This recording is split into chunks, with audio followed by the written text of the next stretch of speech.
Hello guys, welcome to Government Job Karo. For latest updates of government jobs, don't forget to subscribe to our channel.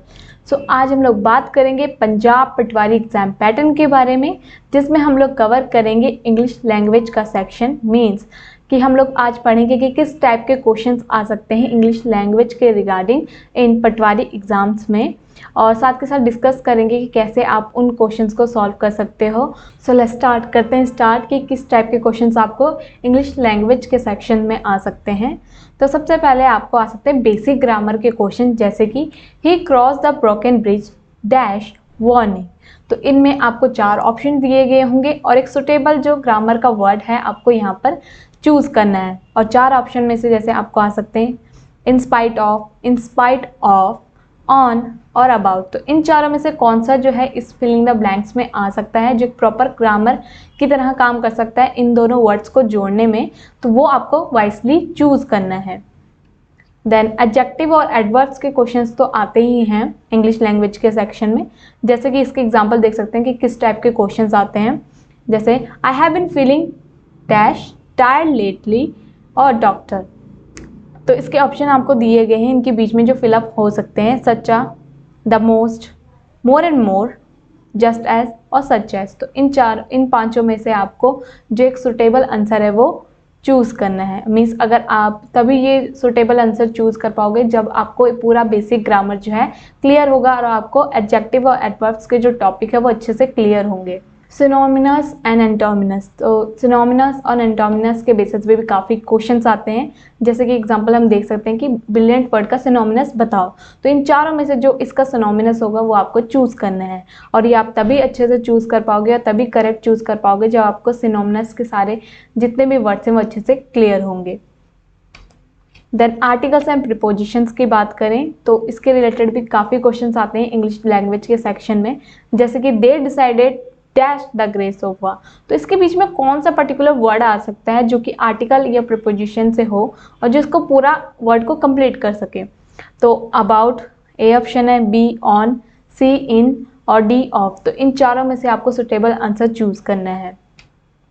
Then filling the blanks भी आते हैं, means काफ़ी blanks के type में questions आते हैं, उसमें आपको शायद या तो प्रिपोर्शन दिया जाएगा या फिर बेसिक ग्रामर के कुछ ऐसे क्वेश्चंस दिए जाएंगे जिनको आपको चूज़ करना होगा। तो इसके एक एग्जांपल पढ़ते हैं कि किस टाइप के क्वेश्चंस आ सकते हैं, जैसे कि आई कमेंस्ड वर्क डैश फर्स्ट में। तो इसमें सिंस आ सकता है, फ्रॉम आ सकता है या फॉर आ सकता है। तो इन तीनों में से हमें एक प्रॉपर वर्ड जो सेंटेंस है और जो प्रिपोजिशन है वो चूज़ करना है।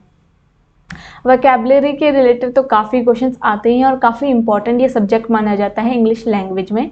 तो हमें ये सारे जो क्लियर होने चाहिए वोकैब्स, तभी कहते हैं कि सारे जो वोकैब्स हैं हमें क्लियर होने चाहिए। तो उसके रिलेटेड काफ़ी क्वेश्चंस आ जाते हैं, जैसे कि the new law will dash the entire community, everyone will be affected. तो क्या कर सकता है, इम्पैक्ट कर सकता है, इम्पेड कर सकता है या इम्प्रेस कर सकता है।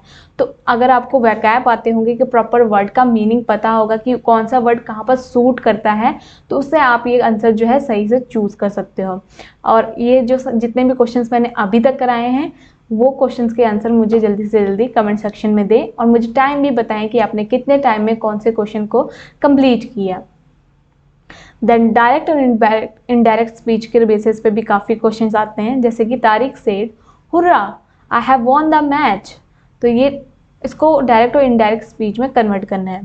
Tariq exclaimed with joy that he had won the match, और B Tariq said with joy that he had won the match, और C Tariq acclaimed with joy he had won the match, और D Tariq acclaimed with joy that he has won the match। तो इन चारों में से आपको correct जो ऑप्शन है, मीन्स डायरेक्ट और इनडायरेक्ट स्पीच का अगर आपको कॉन्सेप्ट क्लियर होगा तो आप बड़ी इजीली जो है इनमें से एक प्रॉपर राइट आंसर चूज कर सकते हो।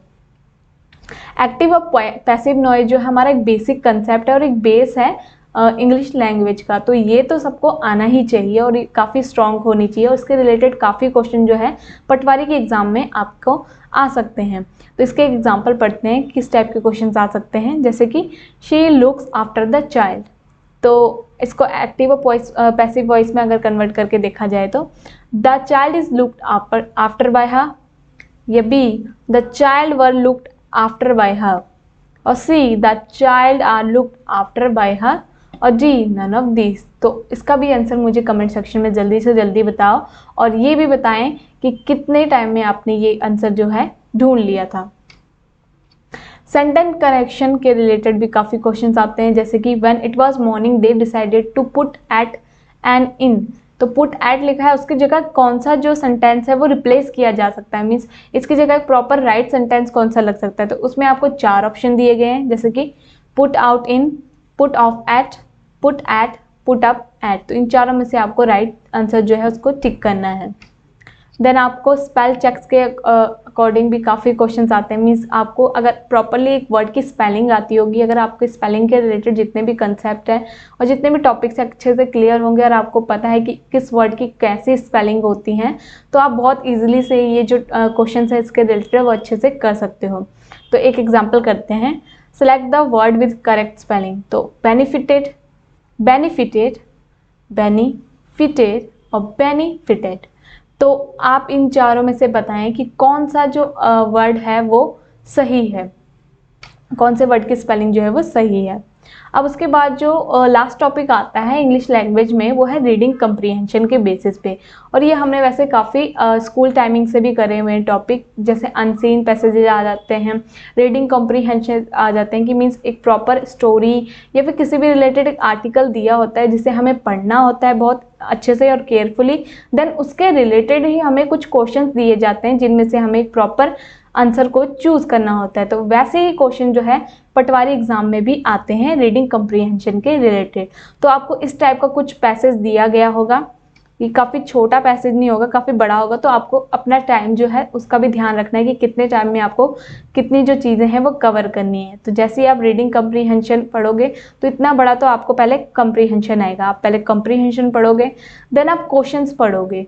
तो इसके रिलेटेड ही मीन्स जितना आपने पढ़ा है कॉम्प्रीहेंशन में उसी के रिलेटेड आपको क्वेश्चंस आएंगे, मीन्स इधर उधर से कोई क्वेश्चन नहीं आएगा। आपको जस्ट वो आर्टिकल या फिर जिस तरह की भी वो स्टोरी दी गई है रीडिंग कॉम्प्रीहेंशन में वो पढ़ना है, उसको पढ़ के ही आपको जस्ट आंसर दे दें। तो ये काफ़ी फ्री के मार्क्स होते हैं अगर आपकी रीडिंग जो है बहुत अच्छी है। तो आपने ये कम्प्रीहेंशन पढ़ा, देन आपको इसकी मैं एग्जांपल बता देती हूँ कि किस टाइप के क्वेश्चंस आपको आ सकते हैं।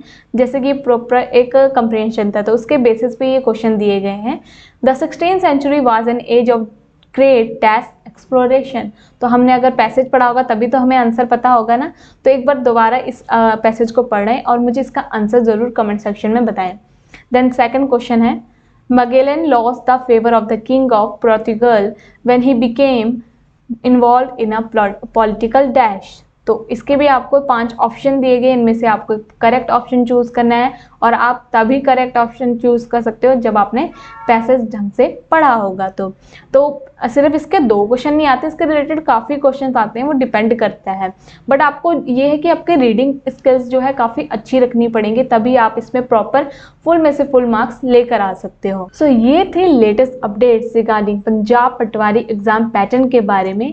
अगर आपको ऐसे ही लेटेस्ट अपडेट्स चाहिए रिगार्डिंग गवर्नमेंट जॉब्स तो हमारे टेलीग्राम ग्रुप को ज़रूर ज्वाइन करें, जिसका लिंक आपको नीचे डिस्क्रिप्शन बॉक्स में दिया गया है। और साथ के साथ जितने भी क्वेश्चंस मैंने आपसे पूछे उनके आंसर्स भी हमें कमेंट सेक्शन में ज़रूर दें। और अगर आपको ये वीडियो पसंद आई हो तो लाइक, शेयर और सब्सक्राइब करना ना भूलें। Thank you.